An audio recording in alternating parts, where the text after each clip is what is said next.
Hey everybody, welcome back. Today I am filming in my great room and I am actually going to show you our incubator setup and how we hatch our chicks and what I've got going on right now, kind of tell you a little bit about my very favorite incubator and why, and show you what the whole process looks like from incubating all the way through to hatching. So we'll get to that in just a minute. With every start, we are born again. Open your heart, spend this time in your head. All right, sorry. The lighting in this room is horrific. There is no other way to explain it. I need to get some dome lights. Here, let me see. I'll walk so you can see. Those are the lights. Forgive the pool table. It's hatching season, so there is going to be stuff all over the pool table because my counter right now is being used for a couple of things. So let me flip you guys around and I'm going to show you what I have going on. Well, first, I've got some kombucha in here that I am flavoring. This one is cherry and this one is a mixed berry. They sit in here because this is the room that has that guy, that fireplace right there that keeps us all nice and warm. And I want my kombucha to be in a fairly warm room so that it will be able to continue its fermentation process just a little bit. Okay, get these moved over here. First, we'll deal with the one that I can't really show you a whole lot of. So these are our emu eggs. We are hatching 4 more emu eggs. I hatched them at 97.5 and 30% humidity. I'm actually gonna pop the top up a little bit. We had to buy this insert, and then this is also a riser. We had to buy this on Amazon separately. These are actually 3D printed from someone. I can link those down below for anyone that's interested in using this setup to hatch your own emus.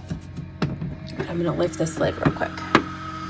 So for us, you see that this little cup right here? It's actually a medicine dispenser that I have hot glued to the center of the divider. And this divider will actually move on a timer. It'll rotate the eggs, but we need to keep just the right amount of humidity in here. You can see just from opening it, I've already lost 6% humidity and I dropped by a whole degree and it's warming itself back up. But you got to keep things moving with the eggs. These incubators are the absolute best that I have ever found. So this is the Nurture Right 360. We have used half a dozen different incubators and this one is by far the winner. No questions asked, hands down, this is the best one. It is able to rotate your eggs on its own. It keeps the best temperature and the best humidity. You have 2 water wells that you can fill for keeping your humidity up. It's just too much for the emu eggs. It's either way too much and then it doesn't last long enough. So that's why we kind of finagled and put that little cup in there. But we have tried all kinds of other incubators and just none of them can compare to these guys. So what I'm gonna do, I'm gonna bring you over here. This is how we refill the water. I keep a medicine syringe and a cup of water right here so that anytime we need to, we can refill these guys. So this is my chickens. So my chickens, I like to do at 99.5 and at 55% humidity. What else is really amazing about these incubators is that they keep a running tab of how many days. So if I push this button, it'll tell you how many days are left. So 3 days. Today is the day that these babies go into what is called lockdown. But before I do that, I'm going to show you how the tray rotates. I'll do a little trial rotation so you can see it.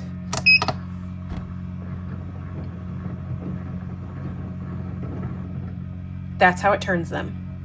and it does it every so often, just like a mama hen would do if she was sitting on her own nest. She actually turns her eggs. She's the one that keeps the temperature and the humidity regulated with her body. So we're trying to simulate that with this. It's time to put these guys into lockdown. Lockdown means nobody moves, nobody is touched, and the humidity actually needs to be raised up.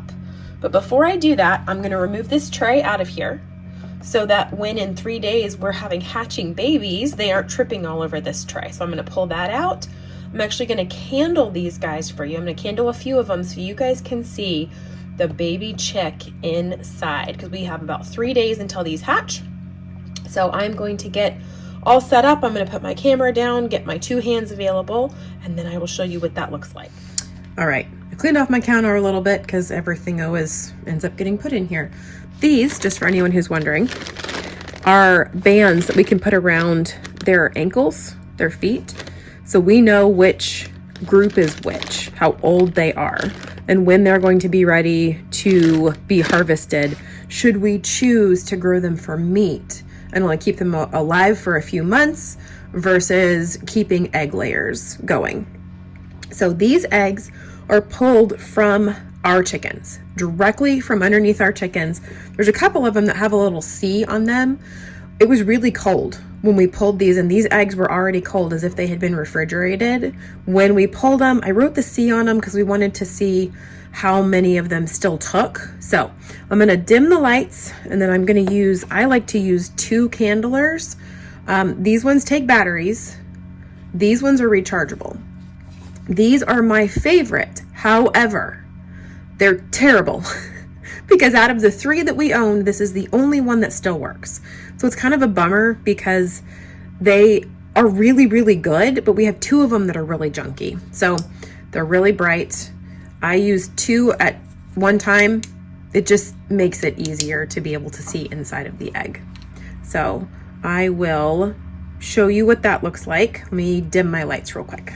You're going to want a really nice dark room to be able to candle so that you can see what's going on. But I will set that up like that so that I can see what I am doing as I am moving this. Scoot this forward. Gonna remove the lid. Move this little guy. Yep, we're definitely super close to hatching because it gets really dark. The baby is filling up most of the egg, so it's really hard to see. There. If you look really closely, inside you can see the movement when I tap on it. You can see the veining right there. You can see the movement. This little guy is going to be ready to hatch in about 3 days. Normally you would want to candle these eggs at about 7 and 14 days. Some people like to do it a little bit sooner, a little bit later. It's about what we do to see if they're all good. We had 2 that didn't take, that weren't fertilized, so we removed those ones. Okay, I'm gonna put this back. Let's see. Oh, that's a good one. Hello, little one. That veining in there is what's keeping it alive. It's feeding off of the yolk sac and the white. You can see the movement of the little baby inside. I'm not moving it at all. That's all the movement of the baby inside. Hello, little one. All right. Let me grab one of these that had a C on it and we'll see if we can look into it. The semen, I collected it when it was cold outside. There we go. You can see the movement inside.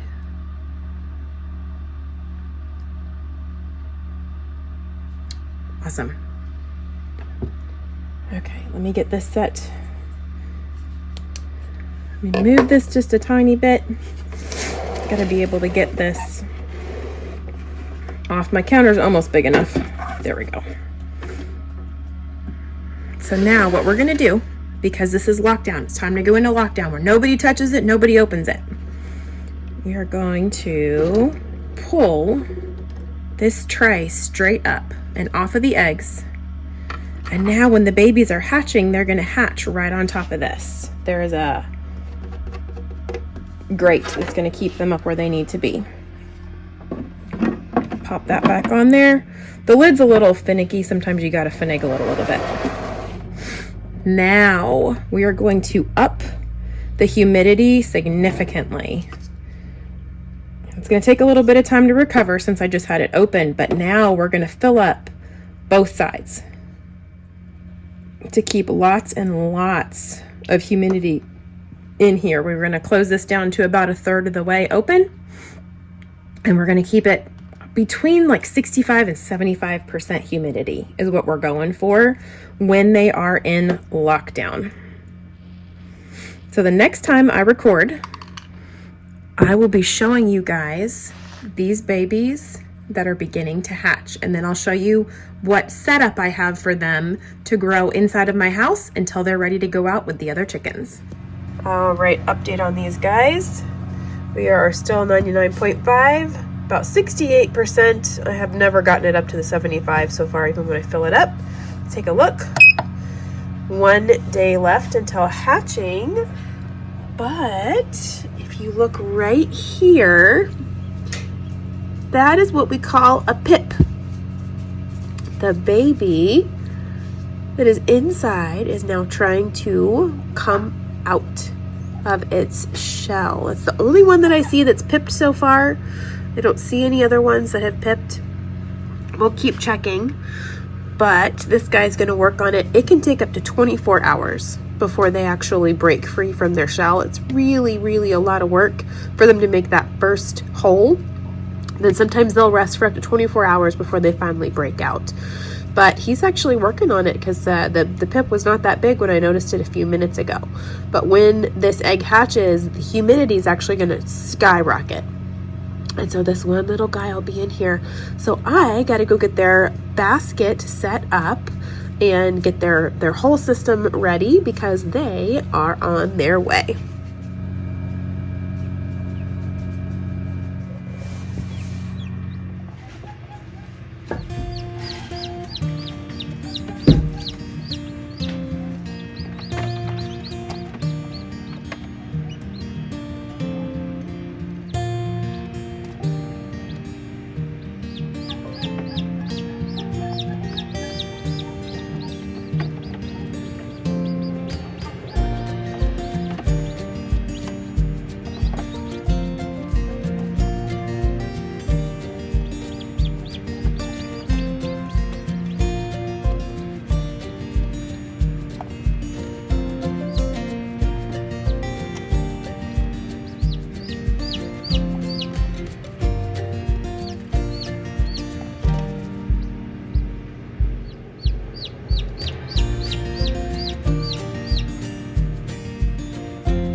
Good morning. As you could see, it's been a very busy night. Now, this is one of the hardest parts. There's a bunch of babies in here, and a lot of them are actually dry, but there are also some little ones that are just now letting themselves out of their shells. And there are some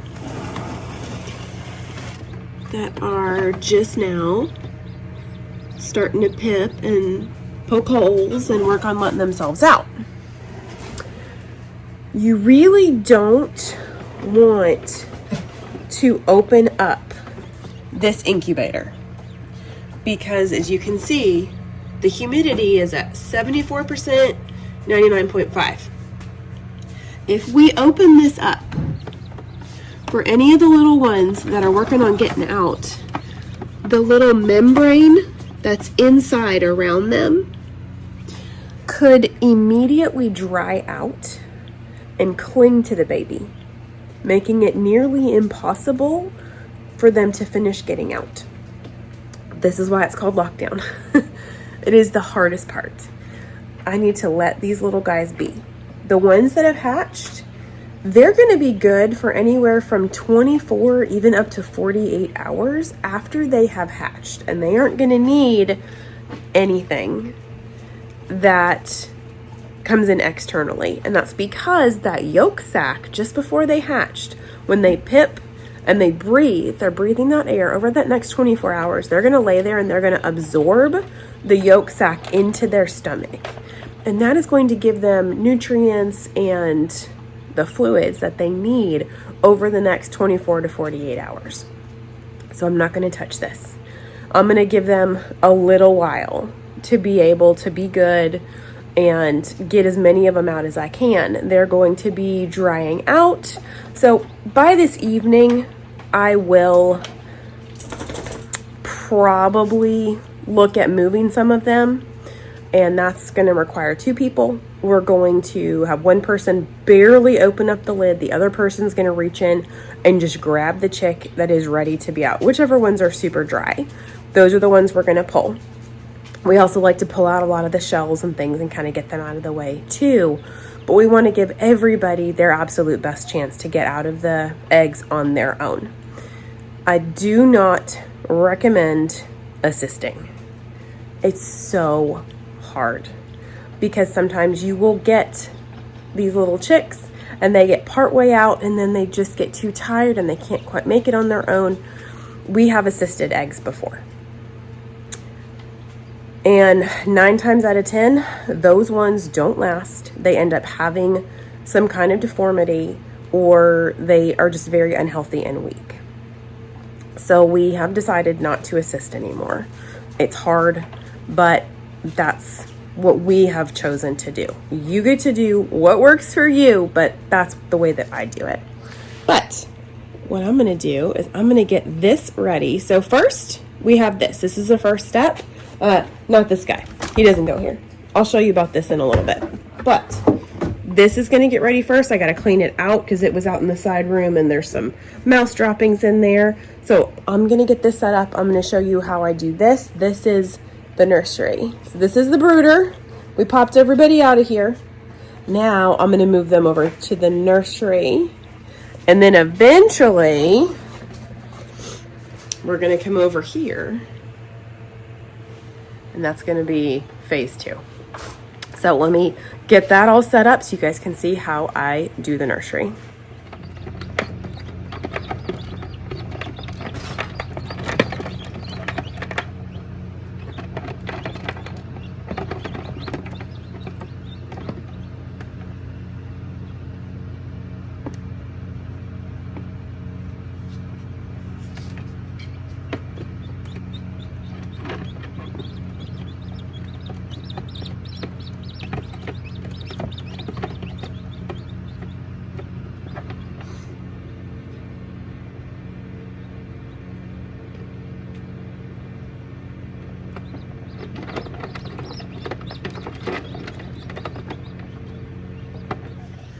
Alrighty, for our nursery, what I do is I went and I got a laundry basket, and then we put tape on the inside of it, just this clear tape on the inside of it, so that the sticky part is on the outside. When the babies are small enough to be able to get to these bottom 2 holes, they can push through. By the time they're big enough to get up here, they don't fit through anymore, so we just covered the bottom 2. This has been washed and sprayed out. We've tried all kinds of substrates in the bottom, and we have found that newspaper honestly is the best option for this setup because we're not in here for very long. We used to use puppy pee pads, but the cost wasn't even worth it. So Bella, can you go get me some newspaper from the burn box right there? Now we can fold it over a little bit. Yep. We fold it over on the other side. Oh. Okay, and then we'll flip it over so that the things are down. There we go. Yeah. Now here is the Brooder that we like to use. I will, if I can find this in Amazon, I will link it down below. The Brisnia Incubator Specialist Eco Glow Safety. What this does is it is going to heat itself, not too hot, so that the babies can't burn themselves, but this is going to mimic having mom right on top of them. So they can come, they're going to crawl underneath here, and they're going to just sit right next to this warm heat. They're going to pile up together underneath this. I actually don't use this very long. I really don't ever have to extend the legs much because the babies start hopping up on here, getting into trouble. So before that happens, I generally have them moved over to the playpen. But this is going to go in, and we're going to plug this in right now so it can start warming up, so that in a few hours when we're ready to move these guys in, it will be warmed up. This has a crazy long cord, which is nice. And now we're going to go get the water. The red dot means that it's on. Yes, it does. So it can warm up. Yep, you are right. I keep moving it, sorry. You're okay. And then we just have to get their food and their water. All right. So when they're first born, I'll use these Tupperware. Well, they're glass. But these guys, they've got a really wide base. It's not too deep, but if a baby got in here, they wouldn't drown. You can use a bigger dish and then put some marbles or something like that in the bottom of it. But I find that these work. If there's only 1 or 2 babies, then I'll use a plastic mason jar lid. Those seem to work, but when I've got this many, we're going to use a slightly larger container. So this is what they're going to be in for the first couple of days, possibly up to a week. But with this many, I'm guessing it's probably going to be maybe 4 or 5 days. After that, we're going to move over here to the playpen. That is exactly what this is. The duck is trying to help. She's trying to help explain everything. So this is a playpen that I got from a thrift store. It was like $10. And we have the netting that you can buy on Amazon or from any secondhand store. This is a playpen net. So this will go over the top of it to help discourage the babies from trying to fly out when they get big enough. Now, we do use heat lamps. You do what works for you. You don't like them, you don't have to use them. But we have found that this works the best for us. It gives light for the babies because they kind of freak out if they can't see too much at night. I actually have it hooked up on a screw up here so that if for some reason this clamp were to let go, it's not going to go very far. And this being a baby item, it's going to be fairly flame retardant. So it's one of the reasons that we like it.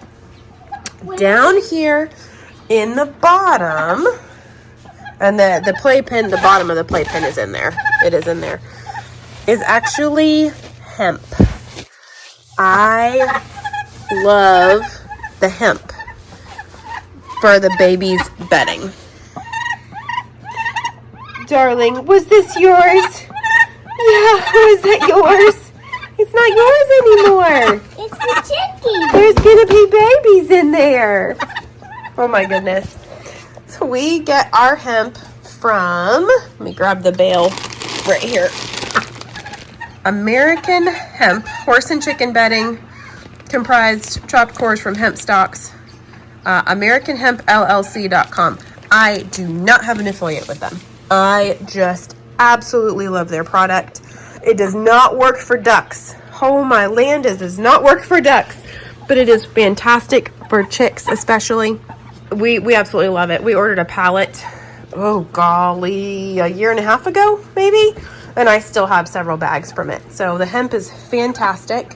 I do have slightly larger water and food, and I'll get those filled up and then I'll show you what those look like. Here are the water and food containers that we use that we put in the playpen. This is the water base, and this is the 2 pieces of the food base. Yes, it's plastic. If you want to get the metal and glass ones, then you can absolutely do that. But this is what we have, and this is what we've been using to do that. So I'll go ahead and I'll put their food in there, but I'm not going to do their water yet. But I will tell you, I will show you exactly what I put into the water of the babies until they leave the house. So this is the combination that I use whenever I have a sick bird that I've brought inside, or if it's our new babies, all the way up until they go outside, just to really give their immune system a boost so that when they do get out, they're going to be able to fight a lot of infections and bacteria and things a little bit better. So apple cider vinegar, this is just a splash into whatever it is. When I'm doing a gallon, it's probably a 1/4 cup that I'll add to a whole gallon. So depending on how much you're doing, you're going to do a little bit less than that. The water in the basket, however, is just plain water because they spill it, they make a mess. So I don't put any of this into that. But when they move into the playpen, this will all start going in. This is apple cider vinegar. This is the Lugol's 2%. If I'm doing a gallon, again, then I will do the Lugol's 20%. I'll do 1 drop of the 20%. Anything smaller than that, I do a couple drops of the 2%. For this little container right here, I'll probably put 2 drops of the 2%. And then if I were to get a larger one, then the drop amount would go up. B complex, I've had this bottle forever, like literally forever. But I will give them a few drops of this into this little container over here. I'll put about 2 drops of that, 2 drops of this, maybe a tablespoon of the apple cider vinegar. Electrolyte drops, the KetoChow electrolyte drops. You can buy electrolyte packets at the farm store. Y'all, it's just electrolytes. So we love the KetoChow electrolytes. I do have a link down below if you want to go and check them out. We buy the big bottles and then we'll refill these little guys. But I will put a squeeze, however many that is, into this little container. For the larger ones, I'll pop the top off and I'll pour probably like half the bottle in there. And then finally, this colloidal silver. It's like the world's first antibacterial antibiotic. However, I don't actually use this one. We purchased this a while ago, but I save this one for us humans. What I do is I actually have a colloidal silver generator, and I'm going to do a video on that for you guys. It's a little less potent, but that is the stuff that I actually use for the animals. So be on the lookout for the colloidal silver generator video. You can make it for pennies. It is fantastic, and this all is going to help boost the immune system and the digestive function and the growth of your chicks whenever they are in your house. So this is how I have the food and the water set up. The water's empty right now, but when I fill it up. So I've got underneath, I've got these yogurt containers. We save. They have lids. I don't need the lids, but I want to get that height up out of here because chickens love to scratch. So the babies will jump up here. They'll try. They can't do it. But if it's down too low, they'll sit there and they'll scratch everything out and it'll get full of hemp. So I found that if I raise it up a little bit, it does better. And the same thing with the water. I have the water a little bit higher just so that nobody tries to jump into it. But I think there's like 7 containers underneath this one. And then that one's got like 4 underneath it. But that's what we do. Teeter. My goodness. She's so helpful. Now, for the chicken food, we do use medicated chick starter. There's a couple of reasons for that. One, we tried going without the medicated chick starter. We tried doing it without the medications. And we ended up losing, y'all, I'm sorry. We ended up losing quite a few chickens to coccidiosis, which is one of the things that the medicated chick starter fights against.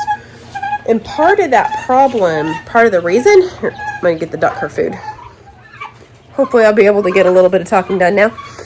So we've lost quite a few chicks or full-grown chickens to coccidiosis. And part of the reason for that is because we have brought in animals from other farms. I know a lot of people who can bring in animals from other farms and be just fine. But we, on 2 occasions, have gotten a new strain of coccidiosis. Now, every farm has its own strain.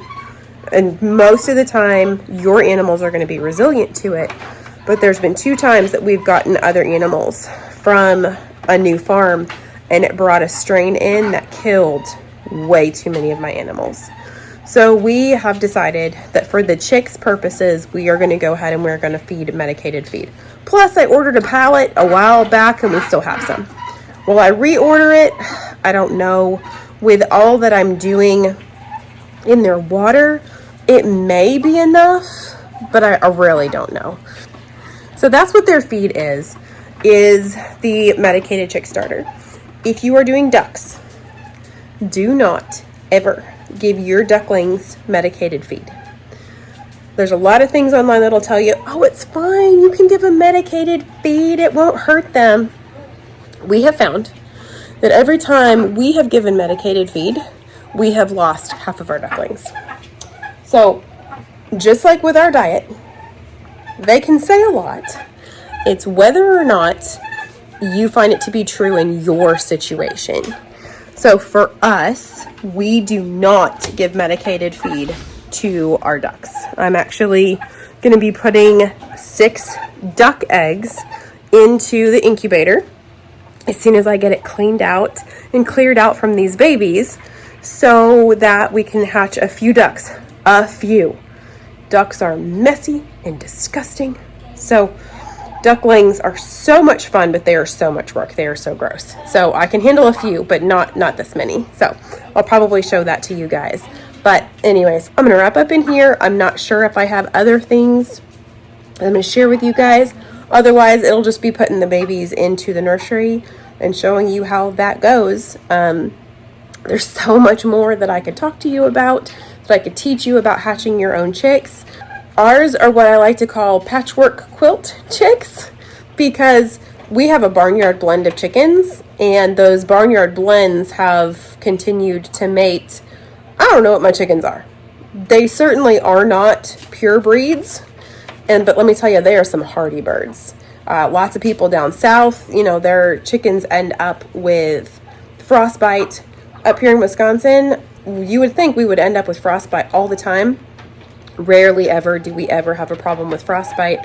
I think part of it's just because my hardiest, healthiest chickens are the ones that I'm pulling from when I take their eggs.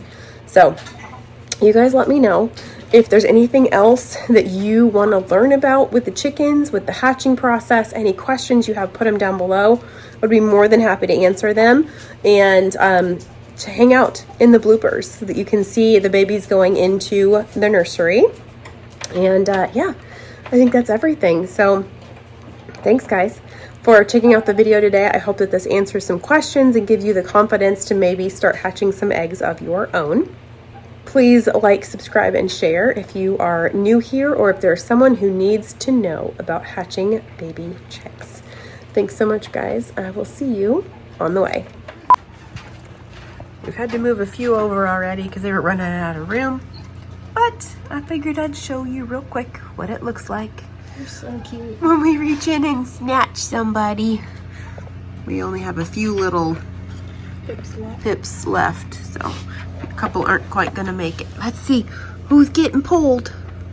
Who's getting pulled? Whoever's dry. 2 people is helpful. I know. Are we dry? I think, yeah, you're floofy. Ooh, you're floofy. Hello, little floofy. Hello, little floofy. There we go. There you go. There you go. Under the brooder. The rest of them. Oh, they think they're doing again. Scuttle, run. Scuttle, run. I think that one's probably ready. This guy? Yeah, I think so. Are You ready? yeah. Real dry. He's a little bit wetter than the other one. He's so small. I know the Simonis are so tiny. They're so cute. That's okay. That's okay. Hello, little one. Black beaks. Okay. And then we reach in and we pull out the shells just because they will get stinky. They are already are. Yeah, they get stinky. Careful. Far down. Water. This is why 2 people, 2 hands is helpful. Give me that. I think everyone else is fairly wet. We only have 3, 4. 4. It's 4. Yeah. We only have 4 chicks. 4 eggs and And it's actually a good idea to leave some chicks in with the eggs. It actually encourages these ones to get on out. Get to going. Let's go. I think that Hello. one next to that one is dry, I think. Hello, That one littles. right next Well, we'll leave a few of them in there. Yeah, there's a yellow one over here that looks pretty poofy, but Floofy. That's okay. They can camp out in there. Good night, little friends. And one more thing I forgot. This little guy. This is called a Roost Boost. You put this in when you have little ones so that they can roost. They can jump up on top of it and learn how to roost. I forgot about that. All of these things, everything that I can find, will be linked down below in the Amazon store. And this is why we don't last in this basket very long. Because somebody gets naughty and gets themselves stuck up on top and then screams and screams until we come and save them. Did you get up there? You little stinker. Oh, there you go. Oh, and you left a present. How darling.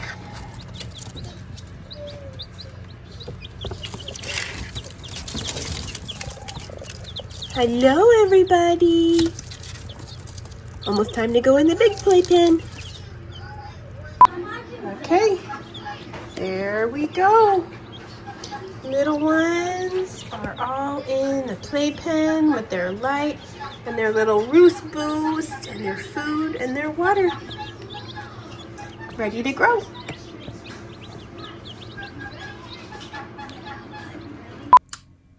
Okay, let's try that again without the always the. Why is it always the?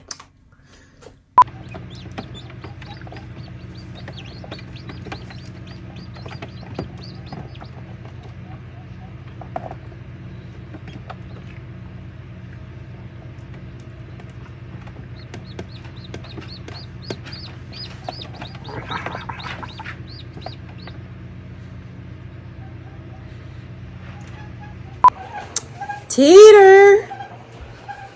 Teeter! Teeter, you want your food? you're apparently so hungry that you're attacking the bag. Huh? You want your food? You want this? Here, come on. You want this? Come on, girl. Here, come get your food, baby. No, not you. This is not for you. Come on. Come on, girl. Teeter.